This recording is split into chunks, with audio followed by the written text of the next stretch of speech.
So today I'm going to try to clean this cylinder head of the Mazda 2.2 Skyactiv diesel. As you can see, it is full of oil, gunky residue.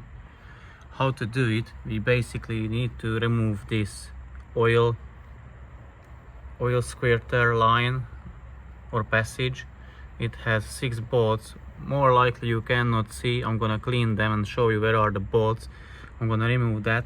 Obviously you need to set the timing to the TDC top dead center. I don't know how much you're gonna able to see, but there is a marked chain link, that golden color, and there is a dot, and also here is a ridge on the sprocket, which should align with the surface of the engine block.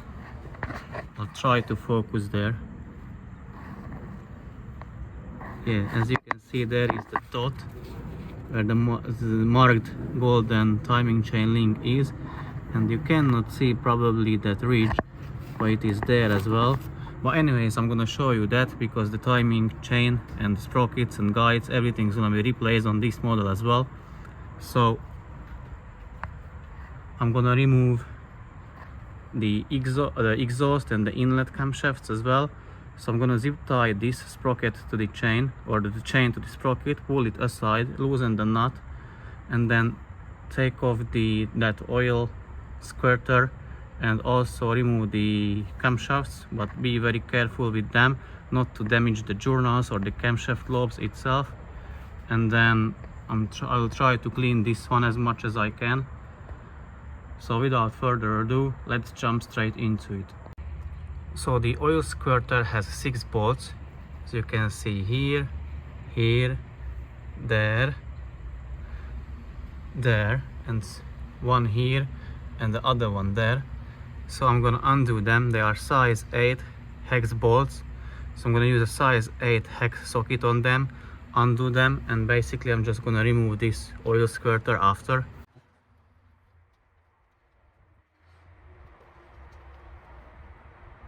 So as you can see, the chain is zip tied to the sprocket. The bolt is already loose. Use a size 17 hex wrench or spanner. I used a spanner and then this kind of extension because it is torqued down quite tightly. So I used these two tools to undo it. I couldn't film it because someone had to counter hold to the crankshaft. So I asked my father to hold it on the wheel, so the car is lifted. As you can see, the 4th gear is engaged, so he can hold the wheel and the crankshaft won't turn or spin. So he held it while I was undoing the camshaft sprocket bolt. So let me show you. So we just need to remove this bolt, then pull the sprocket sideways, and also we need to remove all the camshaft journals. And once it's done, I'll be back. And it is important to remember where they were or mark them, so we put them back in the same order as they were on the cylinder head. So now that the camshaft bolt is out, we can pull the sprocket with the chain, just like that, and we can leave it there. It goes back only one way. There is a notch in the sprocket and in the camshaft as well, so they match, they go together. So now let's remove the camshaft journals and then finally lift off the camshaft. They are size 7 hex bolts. I'm gonna use a size 10 hex socket on them, crack them loose.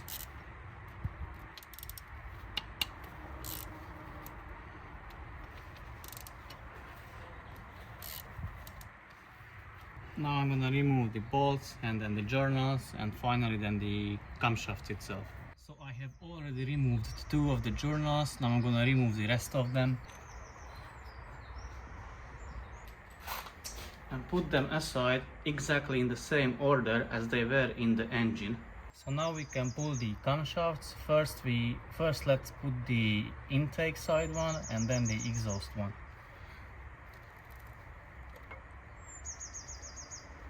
Be careful with it.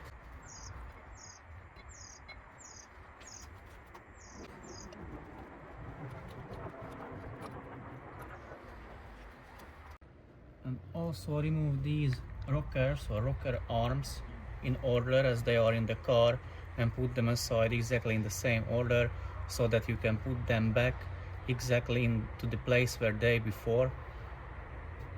So let's remove them.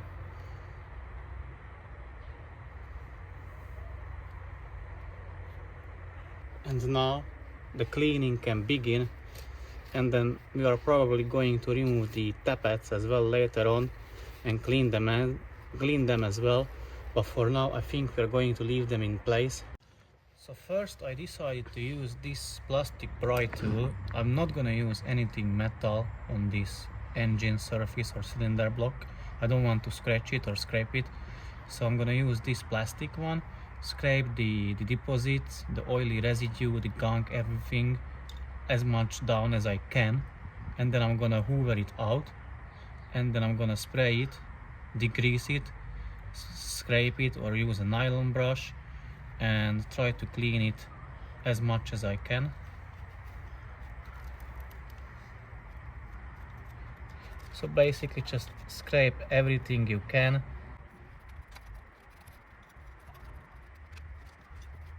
The most of it is around the cylinder head bolts. This is a sensor, be careful with that one, you don't want to break it. So I roughly scraped it around. Now I'm gonna hoover as much out as I can. So as you can see, we are quite getting there. So what I use a car cleaner, also a brake cleaner, and a nylon brush. So basically I just brush always the surface, just brush it as much as I can, brush it off.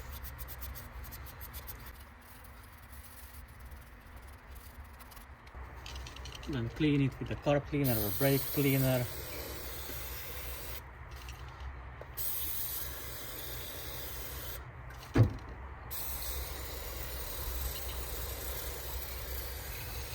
And as you can see, it gets the job done. Obviously all the fluid is going down to the oil pan, so the oil pan is not removed at the moment. I removed it, but I fitted it back with 2 bolts. But obviously you will need to change your oil after this, flush the engine, and we are going to clean the bottom of the engine as well, so I'm going to show you that one as well. But first I need to get this one cleaned properly. Once it is done, I'll come back and show you how it looks like. So the parts are clean now. I'm gonna clean them once again before putting them back. This is still the old one that's gonna be replaced. I already have the new one, and here is from underneath at the moment. I'm cleaning the gasket, so the surface, so that I can put the new silicone on it. So today I'm going to clean that one as well, the engine surface, and then the timing part of it. And tomorrow I will try to put everything back together, the timing, everything. And on Friday should arrive the oil and the oil filter, so I'm gonna flash it, and then hopefully on the weekend the car should be ready. So now we are going to do the timing chain on this Mazda 2.2 Skyactiv diesel. As you can see, I have already removed the wheel and the wheel arch, so that I have better access to the crankshaft pulley, the crankshaft bolt, also the timing cover, and all the parts which are accessible from underneath. From the top, I already marked the drive belt. I drew arrows which indicates where the engine is turning, or which direction the engine is turning to, because we are going to reuse the drive belt. So I'm gonna just take that off and I will need to move this ECU, the computer of the car, aside, So unfortunately I will have to cut with an angle grinder these security bolts, or whatever they are called. I will show you that. So you'll need to cut a line in them so that I can grab on them and then turn them with a screwdriver, and then I will be able to move this bracket and the ECU somewhere aside, and I will have access to the engine mount, and I will remove the engine mount, support the engine, remove the timing cover, and remove the components. As you can see, the valve cover is off, and also the camshafts are off and stuff like that, because I'm cleaning the engine, the cylinder head. I may include a footage how it looked like or what the issue was, why I'm cleaning it, but for now let's talk only about the timing chain. So now I'm gonna pop off the drive belt, as I said, and then move the bracket with the ECU somewhere aside. As you can see, I have put an offset spanner on the drive belt tensioner and also an extension. It is not necessary, but I rather use it because it makes my life a lot easier. So let me show where the tensioner is. So as you can see, there is the tensioner bolt where you can loosen it. It is a size 17 hex bolt, so use a size 17 offset spanner and then push it that direction, and now the belt is loose. I'm gonna remove it, but I will put down the camera. So the drive belt is loose, I can remove it, and then I can further disassemble the things. So I cut a groove here with an angle grinder in all 4 bolts where they go. Also that way it cut into that set bolt as well.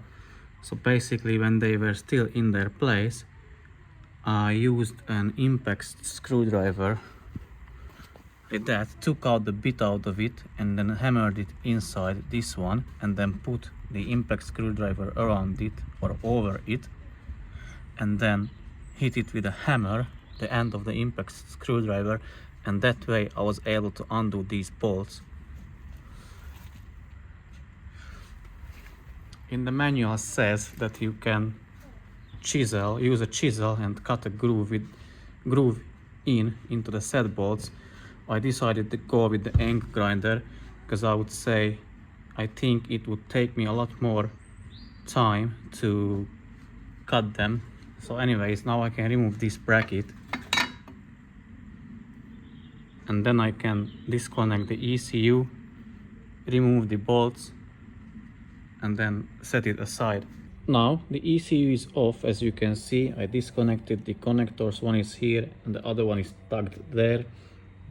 Also I removed this bracket, it was here. Now I can support the engine and remove the engine mount. So now, as you can see, the surface is prepared, the cylinder head as well, and also the timing side of the engine block as well. I cleaned it,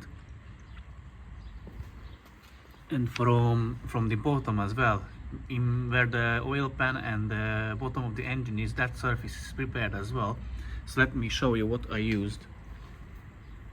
I used this brass wire brush. I don't know if you call it wire brush if it is from brass, and also I used a nylon drill attachment. Let me show you. And then I used this nylon brush attachment to the drill, the blue one. There is blue and the red one. I used the blue one. So basically you can use it on the surface of the engine block, push it, and it shouldn't scratch the engine or the surface of the cylinder head.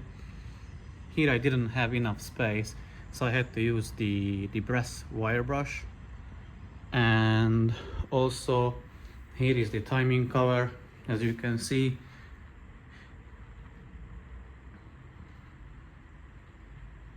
I used this wire brush attachment.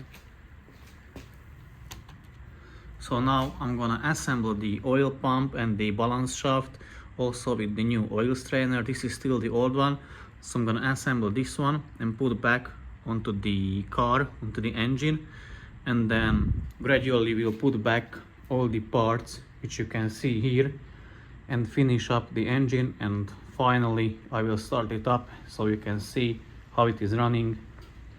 So let me put back the oil pump and the balance shaft, but first I need to check the torque specs for that, and also it has to be in time as well, so I need to check the timing marks and how to align them and stuff like that. So I'll be back soon. So here is a HLA or tappet, or a hydraulic lifter as some of you may call it. It is from the Mazda 2.2 Skyactiv diesel engine. I'm gonna show you how to clean it and then bleed it and then fill it with engine oil. Always refer to your manual how to do it properly, but this tutorial is going to be valid for many different cars or engines which has these hydraulic lifters in them. So basically you remove it from the engine and then first clean it.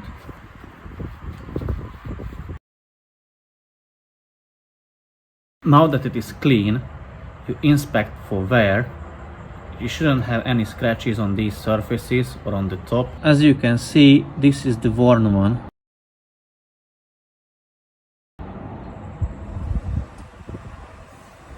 And here is a good one.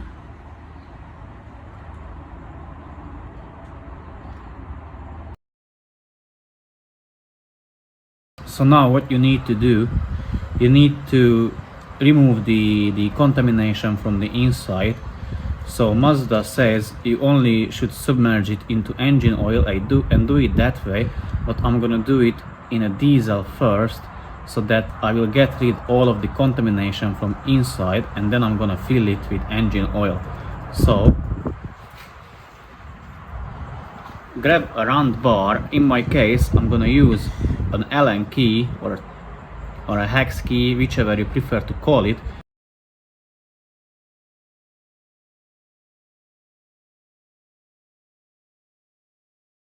It has to be 1 millimeter big, so it fits into the top hole. And with this one you're gonna press it, because now you can't press it at all, but if you insert it and you held it together, now you can press it, as you can see. I'm going to submerge it into diesel so that I can clean the contamination from out of it. So let me show you. And now I'm gonna press it, and as you can see, all the dirt comes out.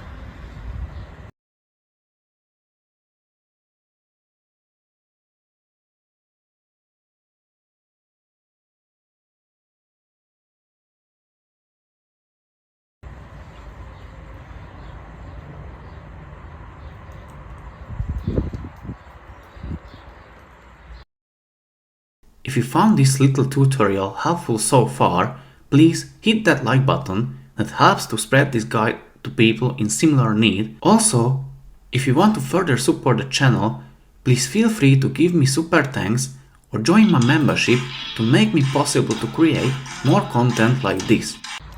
So do it until you have it 100% clean. You don't push that Allen key or Allen bit too much, because that check ball on the bottom of the tappet is very weak, so you don't want to damage it. Okay, so now it is clean from inside. Mazda workshop manual says that you shouldn't have any rebound in it, so if you press it, it shouldn't go down. Now I'm gonna remove the diesel from it.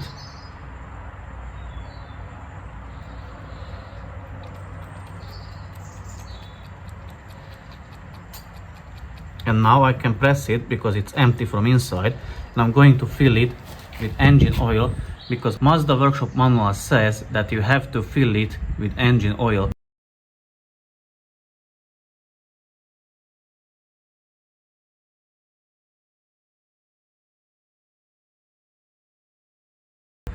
For different applications you may use different methods. I mean, you may not have to fill it with engine oil. You should always refer to your manual, to your car's manual, that you can be 100% sure that you carry out the procedure the proper way as it intended to be. So now clean it again.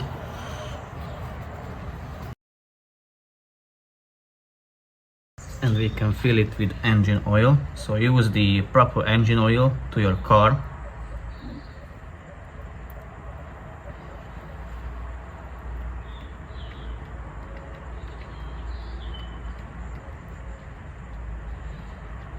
That should be enough. And as you can see, it doesn't have any ribbon and cannot press it, so it is good. It is still in good working condition. Also a good tip that you remove them in order, so you remember where you remove them from, and then put back them into the exact same place as you remove them from, because they have, even though you don't see it, they have slight wear on them and on the rocker arms as well. So you want to put them back into the exact position where they were before. So the intake and exhaust camshafts are in place. They are torqued down already. I still need to put the oil squirter on them. The timing chain and the sprockets are in place as well. So I just need to torque the bolts down. Then I'm gonna put the cover on, and then unfortunately I'll have to clean it again, the intake ports. So I'm gonna do that. Then use sealant on the timing cover, little bit here as well, and down there on the oil pan. And then I'm gonna put back everything finally together and start it up. Okay, so it's now starting to look fairly good. The valve cover is on, the bolts are tightened down, these bolts as well. So all left is the injectors. First I'll need to clean them, then put them back, torque them down, put back the fuel lines, clean the mating surface for the intake manifold, remove the rugs, put them back, put back the EGR parts. The timing is done, or the timing part. The engine mount is back, the noise suppression covers, everything is back. The drive belt tensioner is back as well. Just still need to put back the drive belt, the engine ECU, and then from underneath I need to clean the oil pan, the mating surface, tighten them down, and then fill up the engine with oil and start it up. So the intake manifold is now back on, all the fuel lines are back, injectors, everything, they are torqued down, the pipes are connected, hoses are connected. So last thing is the battery tray and the battery, and then the intake pipe and the intake box. So not so much left to do. And also from here, the drive belt, I'll put that back on very soon. And then just the oil pan, I'll still need to seal the oil pan, put back the oil pan with the bolts, change the oil and start it up. So finally we are up and running, the engine is running. I'll need to do a few more tests just to check everything is working properly as it should, and the car then is good to go.